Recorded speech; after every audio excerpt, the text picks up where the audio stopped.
अब question number second में देखिए, which of the following experiments have equally likely outcomes. तो यहाँ पर हमें कुछ एक्सपेरिमेंट्स दिए गए हैं और हमें बताना है कि इनमें से किस किस के अंदर इक्वली लाइकली आउटकम्स होंगे। तो फर्स्ट पार्ट में देखिए, a driver attempts to start a car, the car starts और डज नॉट स्टार्ट। एक ड्राइवर कार को स्टार्ट करने की कोशिश कर रहा है, तो कार स्टार्ट होगी या नहीं। तो देखिए स्टूडेंट्स, कार का स्टार्ट होना और स्टार्ट नहीं होना ये अलग अलग सिचुएशंस और अलग अलग फैक्टर्स पर डिपेंड करता है। जैसे मान लीजिए ये कार अभी अभी हमने परचेज़ की है और इसके अंदर फ्यूल भी है, तो ऑब्वियसली ये कार स्टार्ट होगी। और मान लीजिए कि कार तो न्यू है लेकिन उसके अंदर फ्यूल ही नहीं है, तो कार स्टार्ट नहीं होगी। तो इस तरह से कार का स्टार्ट होना या ना होना ये अलग अलग सिचुएशंस और अलग अलग फैक्टर्स पर डिपेंड करता है। तो डिफरेंट सिचुएशंस के अंदर हमारे फेवरेबल आउटकम्स भी डिफरेंट होंगे, लेकिन इक्वली लाइकली आउटकम्स के लिए इवेंट्स के फेवरेबल आउटकम्स इक्वल होने चाहिए। तो फर्स्ट पार्ट के लिए हम आंसर में लिखेंगे, this statement does not have equally likely outcomes as the car getting started और not started depends on various factors like new car, old car, fuel etc। अब सेकंड पार्ट के अंदर देखिए, a player attempts to shot a basketball, she he shoot और misses the shot. अब यहाँ पर एक प्लेयर की बात हो रही है, तो प्लेयर मेल भी हो सकता है और फीमेल भी। और यहाँ पर भी हमें बताना है कि इन इवेंट्स के फेवरेबल आउटकम्स इक्वली लाइकली हैं या फिर नहीं। तो देखिए स्टूडेंट्स, बॉल का बास्केट में डलना या ना डलना, एक तो ये डिपेंड करता है प्लेयर की एबिलिटी पर, क्योंकि प्लेयर अगर एक्सपर्ट है, वो काफ़ी टाइम से इसको खेलता आ रहा है, तो डेफिनेटली वो बॉल को बास्केट में डाल देगा। और अगर प्लेयर ने अभी अभी इसको खेलना सीखा है, तो हो सकता है उसको 5 बार ट्राई करना पड़े फिर जाकर बॉल बास्केट में डले, या फिर उसको 7 बार ट्राई करना पड़े तब जाकर वो बॉल को बास्केट में डाल पाए।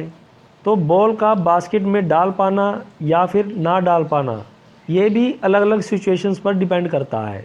इट मीन्स कि इन इवेंट्स के लिए जो फेवरेबल आउटकम्स हैं वो इक्वल नहीं होंगे, लेकिन इक्वली लाइकली आउटकम्स के लिए हमारे फेवरेबल आउटकम्स सेम होने चाहिए।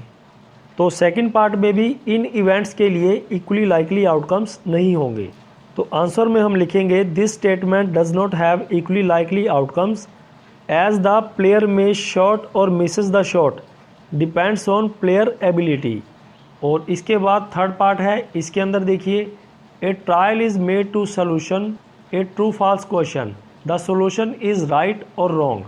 इसमें कहा गया है एक क्वेश्चन को सॉल्व करने की कोशिश की जा रही है और क्वेश्चन हमारा ट्रू फॉल्स पर बेस्ड है। तो देखिए स्टूडेंट्स, ये जो क्वेश्चन है ये ट्रू फॉल्स से रिलेटेड है।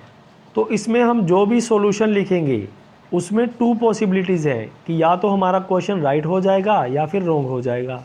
तो अगर हम इस सॉल्यूशन का सैम्पल स्पेस बनाएं तो वो क्या बनेगा, या तो हमारा सॉल्यूशन राइट हो जाएगा या फिर रॉन्ग हो जाएगा।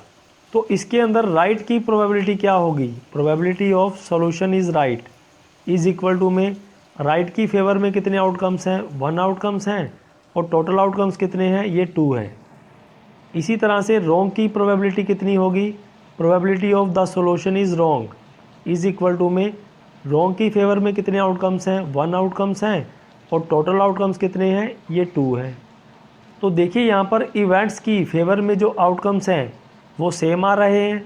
इट मीन्स कि ये हमारे इक्वली लाइकली आउटकम्स होंगे।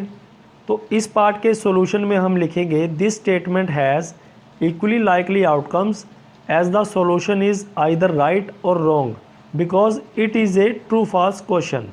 और नेक्स्ट हमारे पास इस क्वेश्चन का लास्ट पार्ट है, a baby is born, it is a boy और ए गर्ल।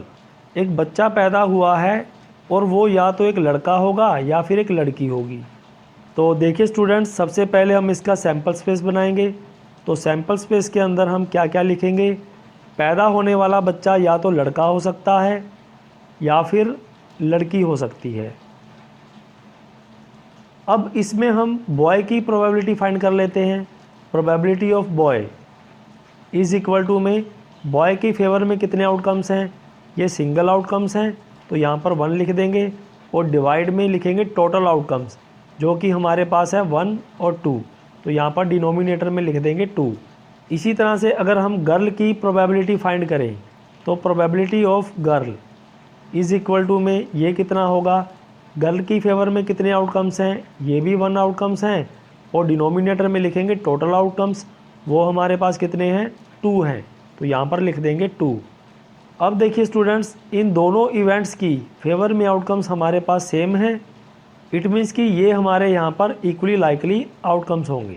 तो इस पार्ट के लिए हम आंसर में लिखेंगे this statement has equally likely outcomes because the newly born baby can either be a boy और ए गर्ल। और अब क्वेश्चन नंबर 3